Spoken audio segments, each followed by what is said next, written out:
We're here at the New York Comic Con talking with Eli Roth, Heather Matarazzo, and Roger Bart, all part of Hostel 2. Tell me about it. Hostel Part 2 is the sequel to Hostel 1, as you may have guessed. And it's going to continue the story, and we're going to see some American girls that are studying in Europe, one of which is played by the lovely and talented Heather Matarazzo. And we're going to follow two businessmen from America who are going to do some horrible things. Yeah. Now, do you guys prefer working in horror films? I mean, are they more fun? And I found that some of the comedies I've worked on, and some of the antics sometimes that occurred during the filming of Hostel Part II were often was this close to they were being very one and the same. You know, yeah. We had a lot of fun despite the often dark subject matter of this movie.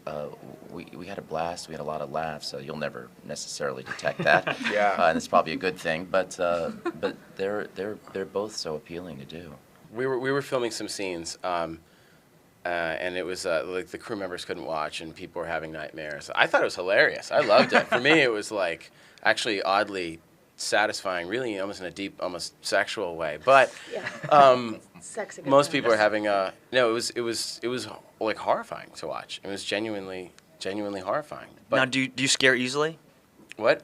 No, I don't think I scare that easily. But then there are certain things that happen.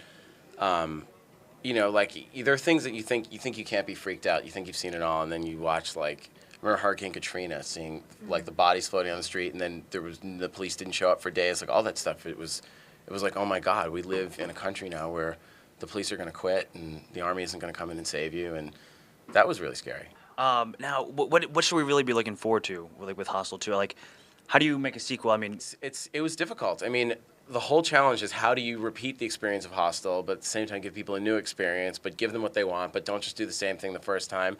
And you know, the answer was that it's really about the next level. The whole movie is about the next level of depravity, and everything we'll see in the factory is the next level. And I really tried to use Aliens as the model.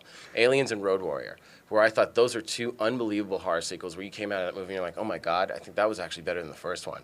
And Aliens it just took that whole mythology and the whole Queen Mother alien, it took the best parts of the first one, and it really made just the most incredible action horror movie out of it. And Road Warrior took the best moments of Mad Max and just made an even more intense adrenaline-fueled ride. And that's what we really tried to do with Hostel Part 2. I really tried to take the best parts of the first one, cut all the stuff that I really didn't think worked, you know, the more comedic stuff, the stuff from the first half of the movie, and really just make it disturbing and scary and intense and horrifying, while at the same time expanding on the mythology. now, why come to the show? Why come to Comic-Con? Well, you know, there's a lot of crossover between the comic fans and the horror fans, and I know that San Diego Comic-Con is a great place to launch a movie, and we haven't shown anything. I mean, Hostel Part 2 has been this mystery up until now, and there's just been this wonderful meat poster floating out there, and we thought this is a great way to, you know, start off the buzz.